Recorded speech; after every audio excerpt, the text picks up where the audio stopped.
Hello friends, लोगोफोर नोंथांमोननि सिगाङाव आं दिनै लाबोना होफैलायबाय साख्रिनि रादाब लेटेस्ट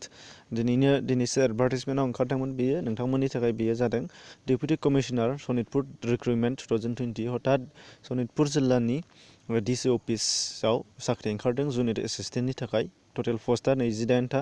गासै बेनिफ्राय लास्ट डेटखौ नोंथांमोना नायग्रो 14 जानुवारि 2020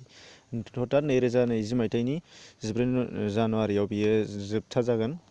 बिनिफ्राय नोंथांमोना माब्लानिफ्राय जागायगोन बे 26 नभेम्बरनिफ्राय जागोन बेयाव नोंथांमोना नायनानै ला फारियै मा नांगौ बबेयाव बिनिफ्राय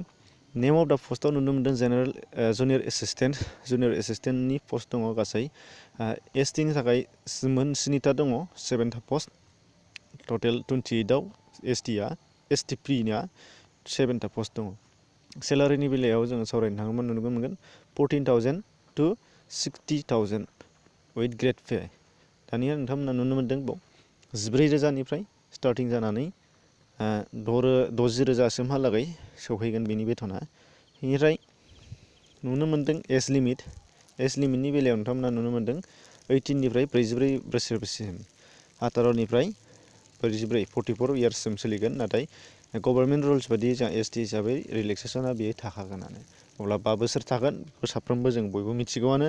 बेनिफ्राय starting अनलाइनआ 26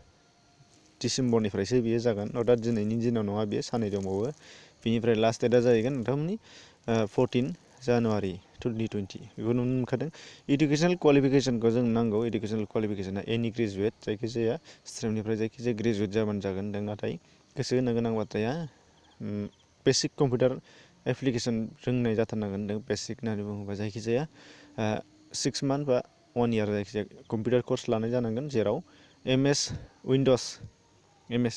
Excel Microsoft PowerPoint गासिबो डिटिपि इंलिश इन एसामिस रोंगौथि गोनां बेफोर बिथांमोना बेखौ एप्लाइ खालामनो हानाय होनदों बेनिफ्राय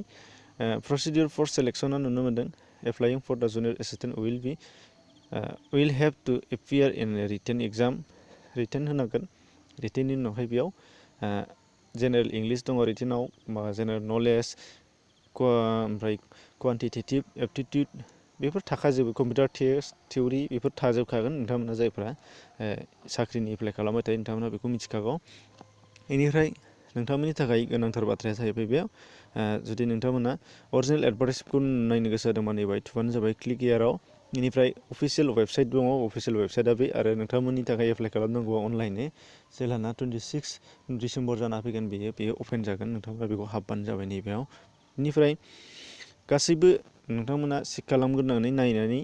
उनावहाय एप्लाइ खालाम बेनि थाखायनो नोंथांमोना अफिसियेल नटिफिकेसनखौ खेबसे नायनानै ला अफिसियेल नटिफिकेसनखौ नोंथांमोना जेब्ला बाव क्लिक खालामगोन गाहायथारनियाव अब्ला नोंथांमोननिया मोनसे अफिसियेल पेजआव गेलेगोन बे पेजआव नोंथांमोना अफिसियेल नटिफिकेसनखौ नुनो मोननाय जाहैगोन डाउनलड जानानै नोंथांमोननि PDF फाइल जागोन बियो अब्ला लोगोफोर नोंथांमोननि थाखाय दिनैनि भिडिअआ बेखिनियानोमोन चेनेलाव गोदान फैदोंबा साबस्क्राइब खालाम नटिफिकेसन पाब्लिकेसनखौ नटिफिकेसन बेलखौ थुनानै हो आरो नोंथांनि थाखाय इलिजिबोल नङा नोंथांनि लोगोनि थाखाय शेयार खालामना होब्लानो जाबाय एसेनोसै गोजोन्थों